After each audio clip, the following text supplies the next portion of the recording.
Okay, this is just a demonstration on how to draw your still life using your 3 objects. So for just this purpose only, I'm going to pick one of my objects is my cup, one of my objects is a pack of markers, and then the other is my phone holder that is shaped like my dog. So we want to avoid drawing them side by side, right? We're not just drawing 3 objects. We're drawing a still life. And so it's also about kind of the relationship of those objects, proportion, perspective, all that good stuff. So I know that on the video you can't see it very well because you're not looking at it from my point of view. You're looking at it up a little higher, but the end of the table is going to be our horizon line. So if we have them all on the same, we're gonna have them all in the same plane. So what we wanna do is kind of have them different spaces, and I can see them differently through my perspective. So I wanna do is I want to overlap some, and if your objects can't stand up on their own, you can prop them up and things.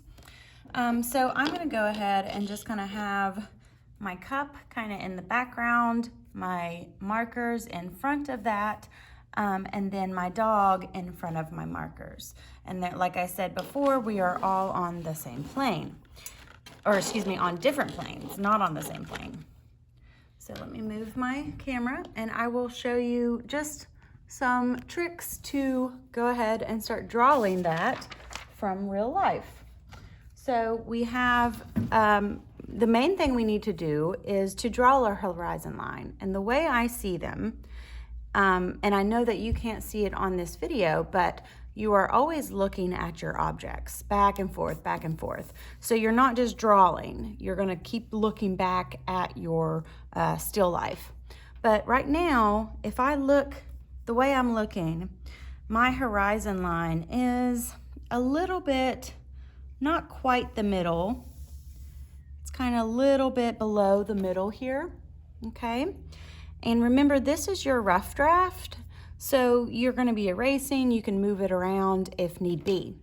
So we're gonna start with just doing the basic shapes. So I'm gonna start with my biggest object, which is my cup. Okay, my cup, if I look at it compared to where the horizon line is, it's right below the horizon line. And so it goes over, and notice I am just putting in the shape. I'm not gonna worry about any of the details. I'm not even gonna worry if the shape is correct. That's my cup, okay?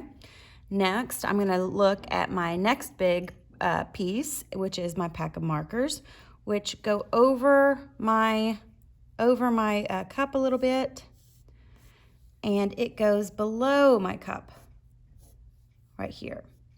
And it's pretty wide, so it's gonna go all the way over to here, okay? Then my third object is my phone holder that is shaped like my dog, and it's all the way in front of my markers. And then it also goes down on a different plane. Okay, so I'm gonna do this, and then it kind of curves its back and a little tail. Okay, so I just put in all 3 objects.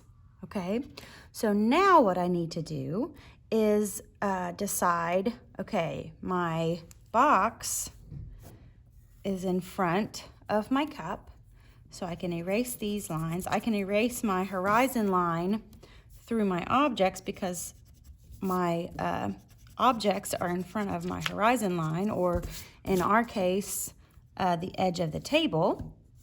Okay, and then erase this guy here. And there's our objects overlapped, okay? So now what I'm gonna do is I'm gonna go back and add in the details, okay? And remember, again, this is your rough draft. So even if you get the details wrong, you're editing as you go, right? You're gonna do it and then look back and think, oh, I'm gonna look back at my still life and think, oh, this is not correct. fix it as you go. Okay, so you're always drawing lightly. But with my cup, it's kind of rounded at the bottom. Okay. And then my cup is kind of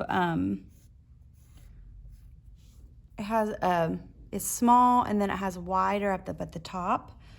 So and look at your items compared to one another, right? The cup, the part that gets wider is kind of toward the top of these guys, of the markers. So that's when I'm going to go wider. Okay, actually it doesn't bow out that much. Okay, I'm gonna make it this, and then it's gonna kind of go straight up.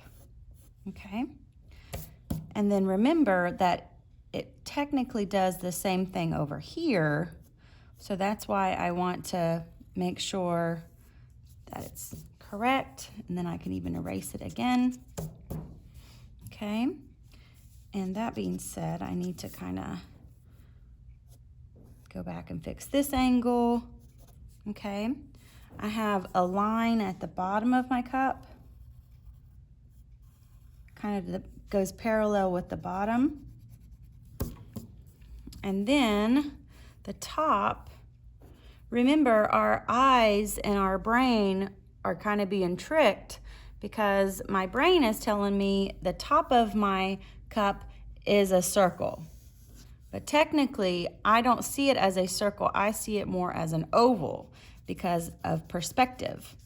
So remember, we always have to draw what we see and not what we know or what we think we see, okay? So with this, I'm gonna kind of arch it over, kind of more like an oval, okay?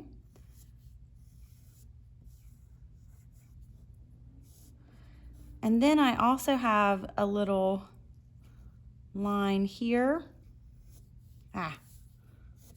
that kind of goes parallel with this guy. And then my cup, or excuse me, my lid to my cup, and see how I'm going back and kind of editing as I go. So the top has kind of like a lid. It has another little line here.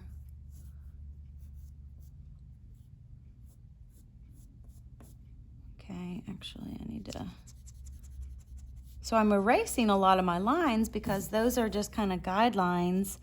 And again, this is a rough draft, so you're just kind of drawing and making mistakes, but fixing those mistakes as you go.